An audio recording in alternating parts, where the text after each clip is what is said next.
Hi, Christy Knickerbocker here with Tempo Voice Center, and I'm here to give you a little how-to on how to use the free program Pratt, which is available for download off of the internet for Mac and for Windows. It's a great tool to be able to record audio examples to help better evaluate and see how your patients are doing with acoustic measures.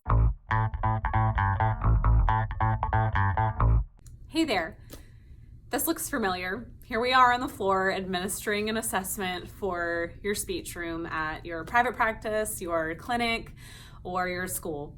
But if you have a kid on your caseload who has a voice disorder, you may not know where to start at all. That's why I created the Confident Clinician Series Guide for Voice Assessment. This is what you'll need if you're seeing a pediatric patient and you haven't evaluated voice in a really long time. Maybe you just administer the Cape V, maybe you just do a quick voice screen. This gives you everything you need to know about doing pre-evaluation indices, history, behavioral assessment. It includes links to copyrighted things like the Cape V and the Pediatric Vocal Handicap Index. So you have access to those, as well as abilities for you to do a good acoustic assessment as well as aerodynamic assessment. Also, what I'm adding in this is a tally sheet to put it all in one spot and example evaluations.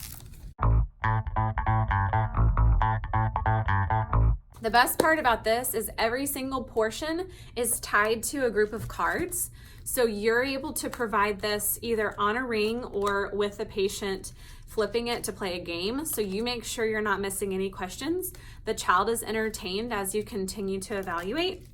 You're asking these questions and they correspond to what's in the manual. For behavioral assessment, all the tasks you need to do. The same thing for acoustic and aerodynamic, complete with clip art pictures to help keep the child entertained. And then probing and assessment.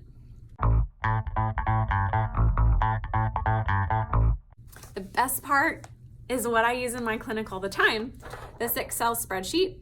This allows for you to put in data and the formulas are already done for you. So everything that this guidebook talks about regarding math, you don't have to worry about because it's already included in this Excel spreadsheet. I hope you give it a chance, and I really hope that this provides you some sort of support maybe you didn't have before to help you evaluate kids on your caseload who have voice problems. I truly hope this helps your patients from the bottom of my voice box.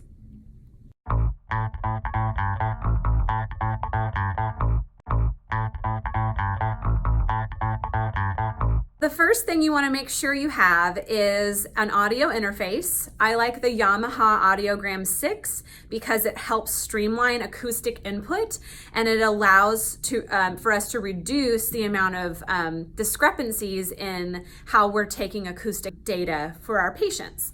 So what I like to use is this Yamaha Audiogram 6. I have also a condenser microphone. It's a headset mic. And I like to use the Shure XLR. It fits nicely around the patient's top of their ears, and you want to keep it the same distance from the mouth after you calibrate it. I have an adapter that goes on here, so the microphone actually plugs into this Shure Beta. I mean, there's other brands obviously out there, but this allows it to have that three-pronged access to allow you to plug it into the channel. The next thing you want to make sure you do is connect your computer to the internet and go to Google or whatever search engine you prefer to use and type in Pratt. You spell that P-R-A-A-T. You want to click up here. If you have a Mac, here's your link to download that. And if you have Windows, you would download that. So once you've done that, so when I click to open that, you'll see the objects come up as well as this Pratt picture. Then what you want to do to take an acoustic sample is make sure you have the microphone on the person. Yori Marin, I'll say, has a great tutorial video on how to calibrate the microphone with a sound level meter. So you can make sure that you're doing everything you can to have a really accurate signal every time for a patient when you're gathering this acoustic data. So to create a new sound, you want to make sure that you have record mono sound. So go to new and then drop down and click. It comes up with this sound recorder box. You have the ability to type in whatever you want to name it. Let's just say we want to record for sustained vowel if we're going to be gathering acoustic voice quality index. You're going to press record. Then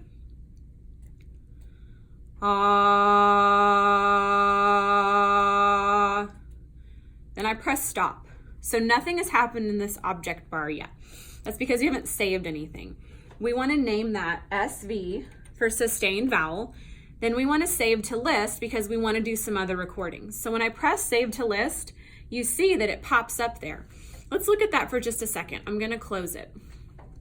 Clicking here, then going to view and edit allows for you to be able to see your sound sample when you open this box.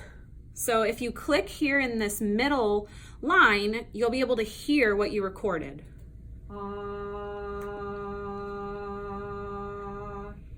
The other data you can gather from this is by dragging and highlighting whatever portion of the sound signal that you want.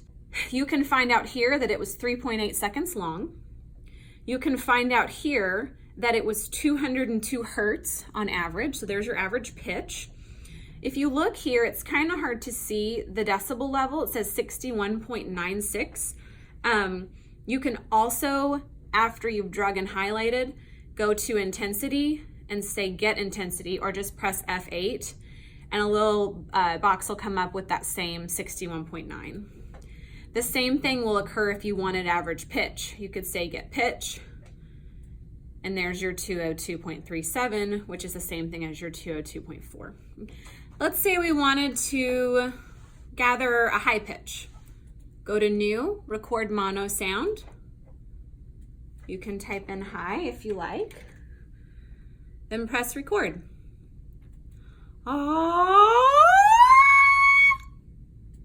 Press stop. Save to list. Let's do a low. Record. Stop. Save to list. And you see them appear up here as I'm doing that.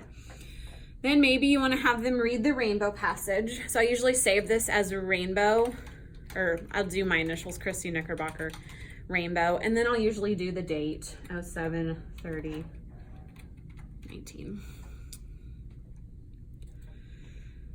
When the sunlight strikes raindrops in the air, they act like a prism and form a rainbow.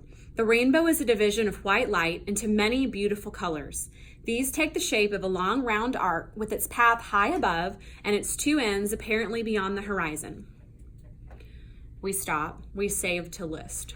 So if we want to look at these, you click on your object, view and edit. Here was the high pitch we took.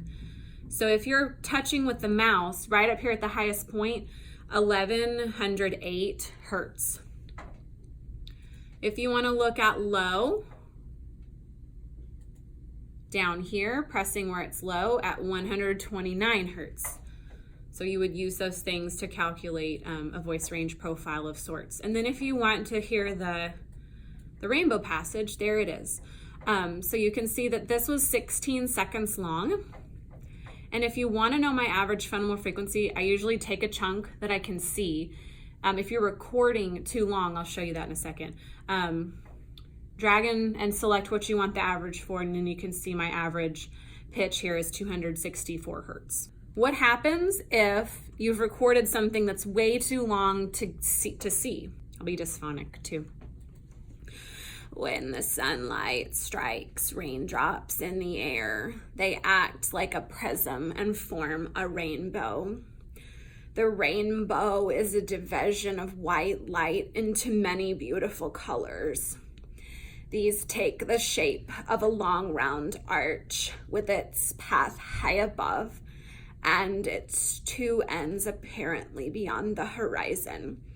There is, according to legend, a boiling pot of gold at one end. People look, but no one ever